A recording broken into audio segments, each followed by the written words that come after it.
Babak demi babak, kasus tewasnya Vina dan Eki yang terjadi pada Agustus 2016 silam terus mengemuka. Di tengah berbagai pemeriksaan yang dijalani oleh Peggy Setiawan, tersangka kasus pembunuhan Vina dan Eki, yang juga disebut-sebut sebagai otak dari kasus ini, muncul berbagai dugaan yang melatar belakangi kasus ini. Salah satu dugaan yang muncul belakangan adalah adanya lokasi yang menjadi tempat kejadian perkara yang disebut fiktif. Hingga kini, dugaan adanya tempat kejadian fiktif memang tidak ada yang mengkonfirmasi. Namun Suroto, seorang warga yang menemukan Vina dan Eki sesaat usai kejadian, menceritakan pengalamannya saat itu. Itu gerimis, di situ udah ada orang banyak, kukira apa, kecelakaan, ya. Kecelakaan ternyata benar, saya langsung muter ke atas, ke tengah, ternyata benar di situ udah ada tergeletak 2 korban. Itu. Kondisinya ya seperti yang saya sampaikan tadi, yang paling bawah laki, agak maju lagi kurang lebih 4 meter atau 5 meter, itu perempuan, motor lagi ada kurang lebih 6 meter ada di atas. Meninggal. Posisi yang laki saya pegang, saya tanya, dek, itu sudah gak jawab, langsung saya vonis, wah ini udah meninggal. Saya ambil helm itu karena apanya ikatannya itu nyakit ke leher, ya saya copot, wah ini udah benar udah meninggal. Saya langsung fokus berdarah, banyak darah itu banyak dan ngalir ke Dari mana? dari kepala, dari badan, dari mana. Nah, pokoknya sekujur tubuh itu dulu tuh banyak lukanya, Pak. Dari 2 korban. Dari 2 korban itu. Saya langsung fokus ke perempuan. Karena dia minta tolong tuh. Iya deh, aku bilang sabar ya, mobilnya lagi meluncur ke sini, nanti dibawa ke rumah sakit. No. Iya tolong. Gak lama kemudian mobil itu datang, baru kita evakuasi ke rumah sakit Gunung Jati. Itu ngangkat korban itu juga bertiga aja, sama anggota polisi dan saya. Berbagai pertanyaan yang menyeruak untuk mengungkap kasus pembunuhan Vina dan Eki sejatinya akan bisa dijawab oleh Ibtu Rudiana, ayah Eki yang juga merupakan seorang petugas kepolisian. Di tahun 2016, Rudiana begitu getol mengusut penyebab kematian sang putra hingga sejumlah orang diseret menjadi pelaku dan masih menjalani hukuman. Sayangnya, saat dikonfirmasi oleh tim TV One beberapa waktu lalu, Rudiana belum berkenan menjawab berbagai pertanyaan yang dialamatkan padanya. Pak Rudiana, saya boleh minta waktunya untuk mungkin dengar cerita langsung kronologi dari Pak Rudiana langsung berkaitan dengan kasus Vina sama Eki, Pak. Gini, mohon maaf ya, pura-pura saya terima wawancara karena memang sementara saya pengen tenang dulu. Siap. Ya, tapi nanti ke depan pasti kita ada. Gitu ya. Iya, karena memang saya belum stabil nih. Siap. Kami paham. Ya. Nanti ke depan pasti saya minta kontaknya aja. Oh ya, saya kebetulan tadi hubungi Pak Rudiana tapi centang, Pak. Gitu. Nanti saya minta ulang kontaknya aja boleh, alamat ya. Terus sama ini, Dulu Pak. Kebetulan kan beredar informasi juga, ini konfirmasi aja, Pak. Informasi kalau ternyata 7 orang ini penangkapan di bawah Pak Rudiana, betul ya, Pak ya? Makanya mungkin nanti saja yang banyak punten. Karena memang hal ini tetap kita formasi kepemimpinan, bukan saya tidak mau. Mampu dah bisa ya. Saya sementara pengen tenang dulu biar pasti nanti ke depan saya menyampaikan. Oke. Soalnya itu yang beredar takutnya liar juga kan ya, Pak, di betul. masyarakat. Nanti saya minta mohon media juga pasti. Siap, boleh? Pak Rudiana. Ya, Siap, Pak. ya. Mengapa dugaan adanya TKP fiktif ini akhirnya menyeruak? Apakah adanya dugaan TKP fiktif bisa membuat kasus ini diusut ulang dan mempengaruhi hukuman pelaku? Juga Peggy Setiawan yang sudah ditetapkan sebagai tersangka. Tim TV One mengabarkan.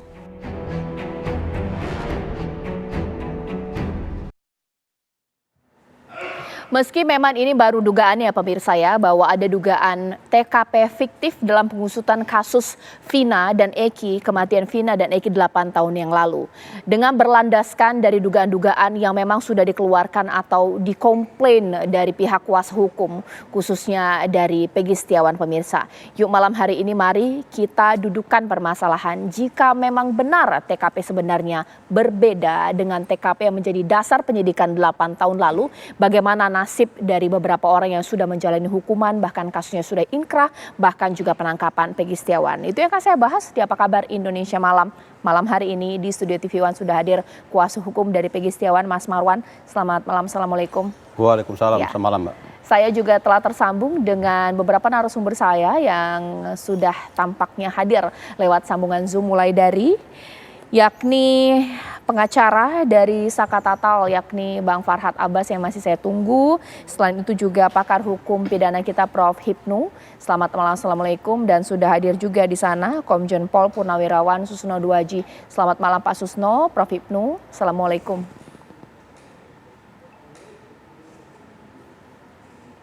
Ya baik, sebelumnya saya ke Pak Susno dan juga Prof. Hipnu, saya ingin ke Mas Marwan terlebih dahulu. Berawal dari kesaksian Pak Suroto yang dikatakan melihat bagaimana detik-detik mereka menemukan jasad Vina dan juga Eki. Vina juga Eki. Inikah kemudian menjadi landasan bahwa TKP sebenarnya itu berbeda? Bahkan ini yang membuat klien Anda diberatkan, seperti apa Pak Marwan? Benar Mbak. Ini kita melihat bukan hanya di TKP aja Mbak. Banyak suatu kejanggalan. Mungkin kita fokus ke TKP. Ya, di TKP kan. Ya. Tadi kan TKP kalau menurut Pak Suroto itu adanya di mayat jenazah itu ditemukan di Ya. tengah. Sementara menurut kepolisian ada di pinggir. Ini ada apa? Perkara ini ada apa? Makanya saya bilang kita tarik lagi ke belakang. Tarik ke belakang. Perkara ini Mbak, Ibtu Rudiana itu jabatannya Kanit Narkoba. Oke. Tetapi saya membaca di dalam putusan pengadilan, Ibtu Rudiana itu bikin surat perintah penyelidikan. Loh, saya bilang kok Ibtu kok bisa bikin? Kapolresnya kemana? Seharusnya Kapolres yang memerintahkan, bukan dia. Dan menangkap langsung para tersangka itu dia.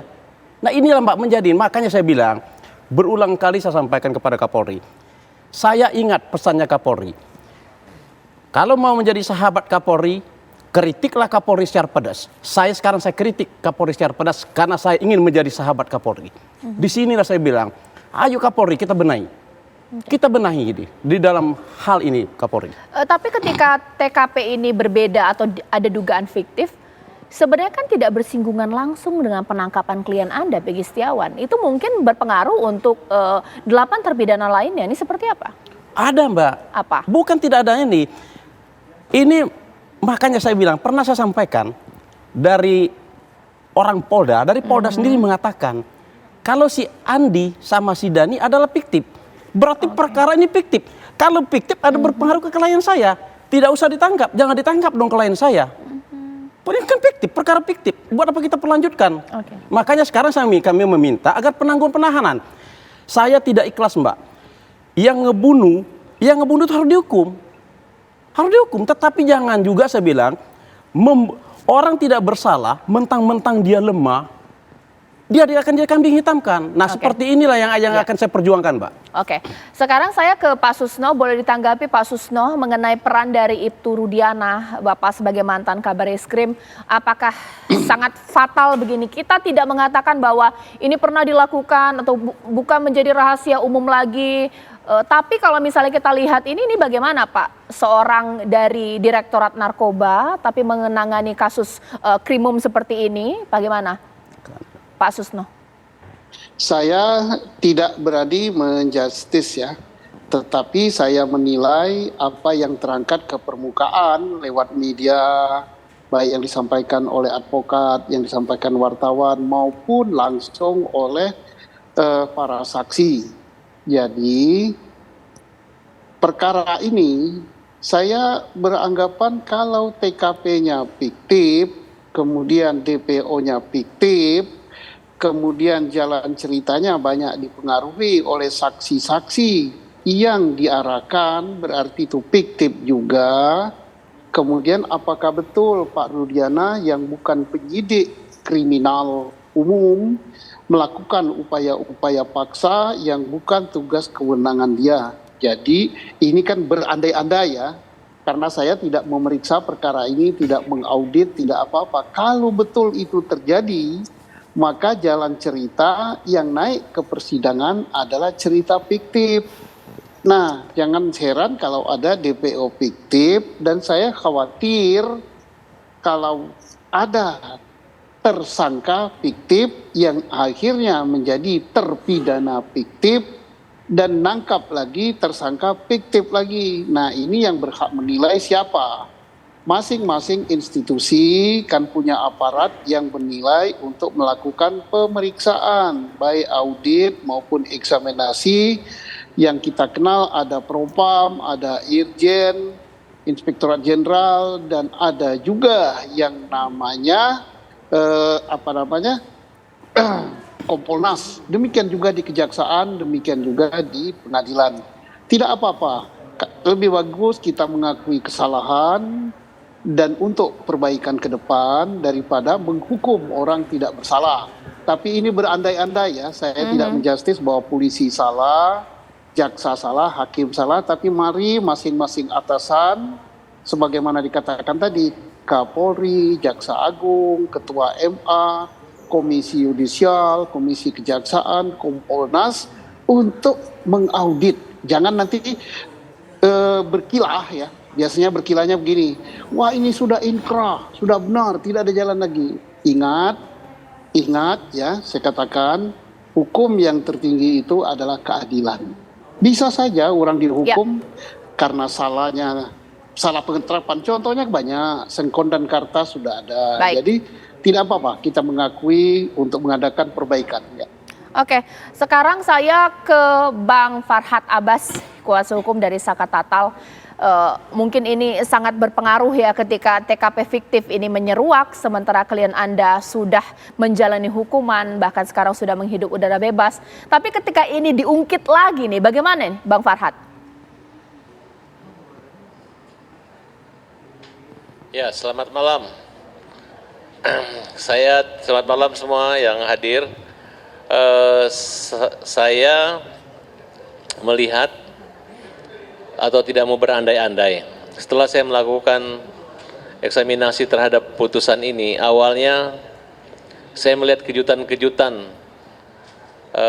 Ya pasti nanti ketika kami mengajukan PK, maka akan terkejut apa alasan kami mengajukan PK, novumnya apa gitu. Yang jelas untuk saat ini saya melihat pihak kepolisian tidak terlalu banyak bicara, tapi menurut saya wajar-wajar saja polisi tidak banyak bicara. Karena perkara ini tidak mungkin akan digelar di pengadilan sampai memiliki kekuatan hukum tetap kalau tidak ada peran daripada jaksa penuntut umum. Nah, jaksa inilah yang menguji penyidikan itu hingga naik ke tingkat penuntutan, mulai dari dakwaan, penuntutan, istilahnya P21.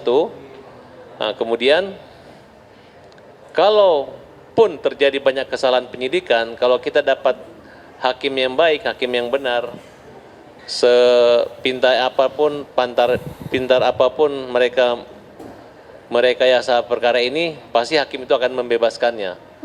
Nah, di sini kami menemukan bahwa khususnya Saka Tatal, bahwa dalam pledoi pertamanya pengacaranya salah mengajukan nomor perkara sehingga hakim menyampingkan pembelaan pledoi tersebut. Kemudian dihukum 8 tahun penjara. Naik bandinglah pengacara daripada Saka Tatal yang awal. Di Majelis Pengadilan Tinggi, putusannya adalah tetap menguatkan putusan Pengadilan Negeri Kota Cirebon, tapi menolak lagi pledoi pembelaan daripada pemohon banding yaitu Saka Tatal dengan alasan pengacaranya tidak menyertakan memori banding gitu. Nah, setelah kami teliti, di sini adalah kejahatan-kejahatan yang terjadi ketika majelis hakim, ketika pengadilan yang nyata-nyata sudah ada memori bandingnya tapi digelapkan. Siapa yang mencuri memori banding? Siapa yang punya kepentingan untuk mengurangi bobot materi pembelaan yang merupakan senjata bagi pengacara untuk melakukan banding? Nah, disinilah menurut saya ketika kita berdebat salah penyidikan, salah penangkapan, apa jadi tanda tanya, makin kisruh juga pikiran saya. Jadi jalan satu-satunya adalah kita uji kembali kelalaian atau kesalahan-kesalahan tidak hanya di kepolisian ataupun di kejaksaan, tapi di lembaga pengadilan. Nah, oleh karena itu mungkin masyarakat saat ini agak kaget. Mungkin malam ini tema pembicaraannya tentang posisi mayat atau posisi yang berubah. Tapi saya lebih tertarik pada posisi pembelaan yang awalnya saya anggap malpraktek yang dilakukan oleh pengacara Titin, ternyata yang dilakukan oleh majelis hakim maupun pengadilan tinggi itu yang saya lihat di sini ada satu kejahatan yang tidak bisa kita terima sehingga harus kita luruskan kembali, baik melalui pelaporan pengadilan atau melalui peninjauan kembali. Ditahan dulu Bang Farhad, nanti saya akan kembali bahas dengan Bang Farhad karena saya harus jeda. Nanti saat lagi saya tanya kepada Prof. Hipnu bagaimana seberapa berpengaruh untuk kasus 8 tahun lalu hingga kasus sekarang dugaan TKP fiktif. Mengingat titik flyover Talun ini sebenarnya wilayah perbatasan pemirsa antara kota Cirebon dan Kabupaten Cirebon. Sesaat lagi.